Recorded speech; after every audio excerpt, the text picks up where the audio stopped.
All right. So today I'm going to be talking about the changes that I've made over the past couple weeks and talk about the new back-end and front-end integration. So here, where are we at? All right. So I have a mock backend. So I've created a mock backend called mock API backend running Laravel PHP, and I've hooked up Fleshlight API ILF to that backend. And here you can see they're both running. Let me get this started. Boom, yarn start. All right, so here in the code I have mock API backend, which is running Laravel PHP, and I've created a couple routes. Which, if we look at the routes, I have a test route, user login logout, and I've created a controller called user controller that holds all the logic for the user authentication. And so if we come here to the user controller, you can see here's all the methods for that. So logout, login, store, so create a new user, and here's some other ones that I haven't gotten to yet. And so basically what I've done here is I've created the controller. I'm logging some information, doing the initial check to make sure that the data is valid. Laravel PHP has some built-in functionality for testing the constraints, so making sure like an email address is an email address and a password's a password, and automatically kicking back errors in the event that there's data missing from the controller.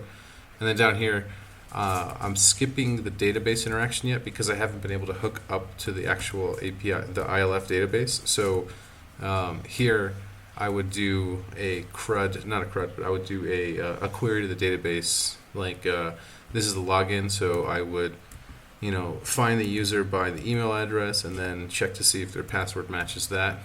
And then down here, based off of how many rows we got back from the SQL query, I've got the response ready to go. So the only thing I'm missing from these is the actual database query check. And so here, checking to see if password.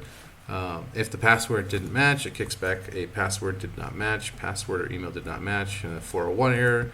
If the email did not match anything, it'll kick back a 401 error not showing whether it was email or password. It'll just say email or password was invalid with 401. And if the user is logged in, if the user's password and email is correct, it would send back that user.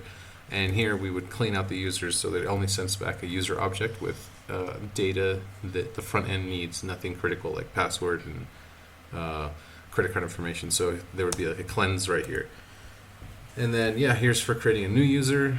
I have a form in the front end that you fill out, and it sends that data here. It checks to make sure that that data is all valid, and then this is where I would do the database query to create user in users table, and then this is just responding back with a 200 JSON encoded new user object.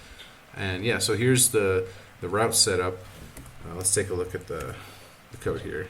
So here is API ILF running on localhost 8000, and so this would be running somewhere on Fleshlight server, and it would just be for API purposes. You wouldn't actually hit this for for HTML. You would only hit this for something like JSON, like API tests. And so like this is a test route. You just got a 200 status and some JSON, and so this local host would be for API requests only. And I mean, if we wanted to, we could set up a view saying, welcome to the API and some more information, but this is mainly for backend. And here's the front end. So for the front end, I've gotten a lot of changes done. I finished the sign up form, and I got the sign up form hooked up to the backend, and I got the login form working and hooked up to the backend, and I finished writing unit tests for the login form. And so now when a user logs in, so like boom, that didn't work because we didn't fill anything out. If I put in, say, a bad email with like 2 M's, it should respond back. So this is actually a response back from the server. Here you can see that we sent a request to the server. I have this manually sending back a 401 if you enter the wrong email, but that would be driven by a Here, I'll show you real quick. So here I have a fake user, and the email address is hugh@fleshlight.com, and here's the password. When we do a login request, we're hitting this login controller. It's checking to see that both fields are there, and if those fields match this fake user, then it kicks back the response. So there's no actual database, like I was saying earlier, but once the database is instantiated, we check against that user and show the error. And so email and password did not match. Here's an example of email and password matching. And here you can see we got data status 200, and here's the response back from what we got. So we have a logged in user. And so with the way I have the front end set up here in the store, let's pull up the store real quick. So in the Redux store, we have user authentication. When a not that you do, but yeah. So when a user logs in, it's calling the store and logging and sending this GET request, or sorry, this post request to the server. This is actually sending it to localhost, which I need to swap this out to be dynamic, so that when you're testing in a testing environment, it's using localhost, and in a testing live environment, it would use the actual IP address of the API server.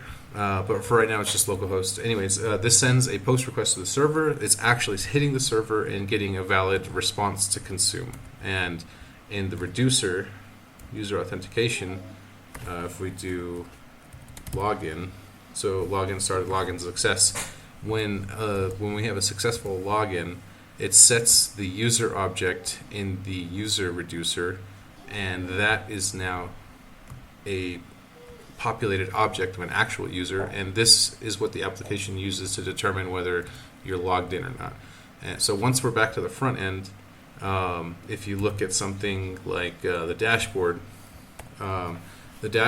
is now seeing that there's a user logged in, and it allows you to see the dashboard. If I were to come in here and set the user back to null and refresh this page, it's going to kick us back because the dashboard is no longer has a user.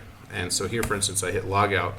All that did was send a request to the server and tell the server to log out, and then it sends an empty user back and sets the user to an empty object. And so now, since there's no more user, the front end has no, like, it won't let you do anything. So like if I try to go to the dashboard, it's just going to redirect me back to the home page because the authentication is set up. But if I log in,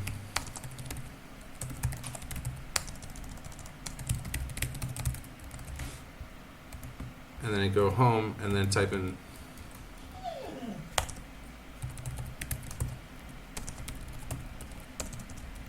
I'll just do that.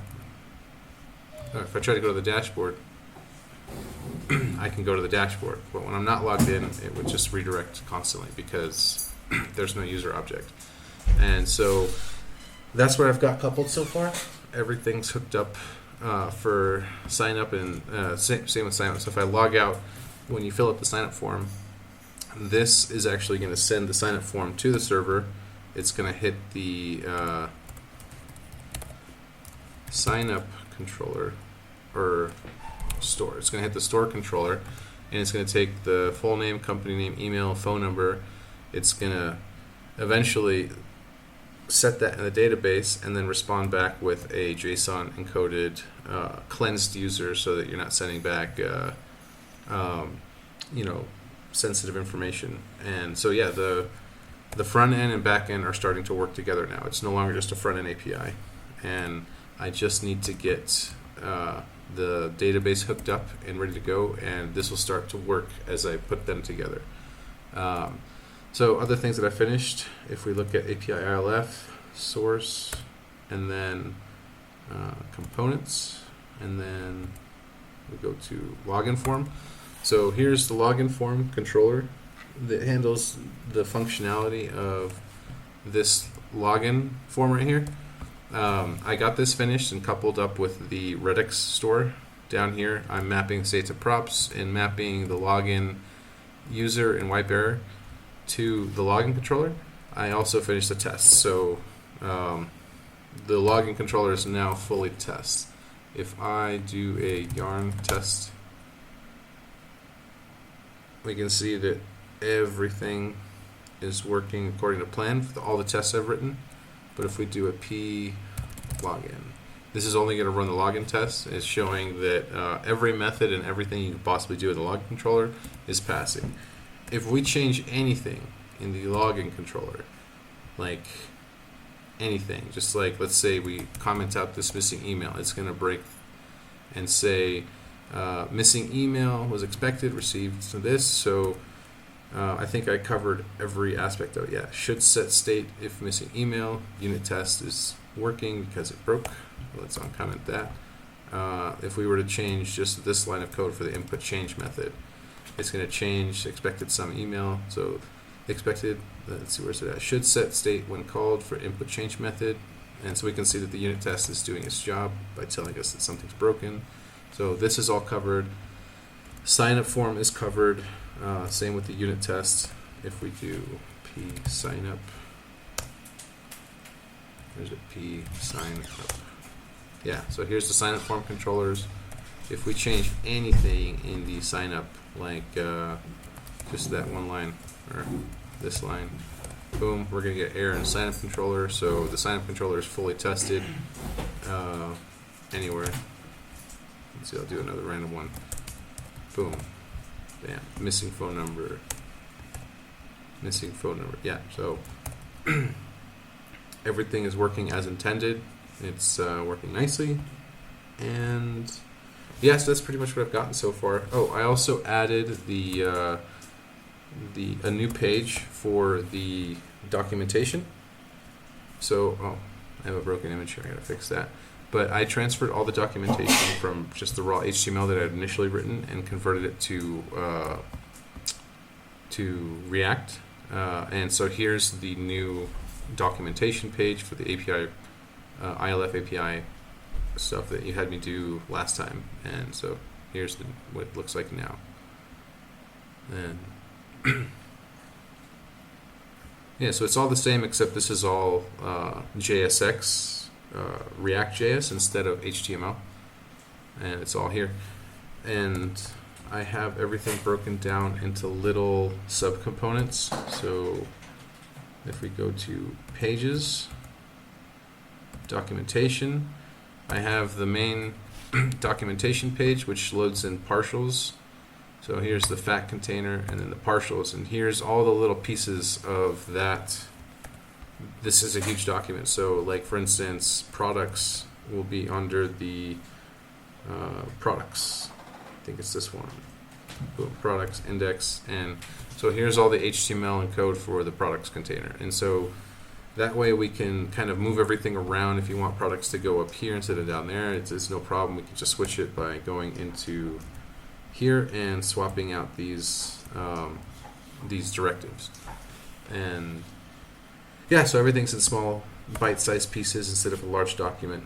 And yeah, that's pretty much everything I've worked on over the past few weeks. The next thing I'm going to start working on is unit testing the backend. I'm not sure which unit testing framework I'm going to go with yet. I have to read some more Laravel PHP, but they have some pretty robust unit tests. So here's an example unit test that came with the Laravel PHP installation. And so I just have to go through and see how everything's working and if it meets our needs. And once I got that, then I'll start unit testing all the routes. And then, yeah, the next thing I have to do after that is get with you, David, and get the database hooked up so I can start testing with live data instead of just fake data, and take this to the next level of finished product. And yeah, so those are the two tasks. The next task after that is to convert all of the static routes from Redux for like the consignment parts and all the other working modules to hit the database, or to hit the backend API. Because right now they're just doing like, here's a fake product, and it's returning a promise instead of an actual API request. So I need to take this and put it on the server side for the rest of these controllers that I haven't gotten to yet. And then we'll have another meeting to talk about what comes next. But yeah, here's where the actual API request would go, but I just have the set timeout for testing. But yeah, all of this code is being backed up in Bitbucket. here are the commits. You can track all of my changes and see, kind of a walkthrough of every bit of information. So like, for instance, finished login unit tests. This is what I just finished coding right now, and it's tracking every change that I made to to the code base. And you see here that I added a bunch of unit tests, removed a line, and so on. So if anybody's interested or curious about exactly what's happening or what the state of the project is, it's all here under API ILF. And if anyone's interested, I can get them access to this so that they can check everything out. But yeah, that's it. Let me know if you have any questions. Have a good one.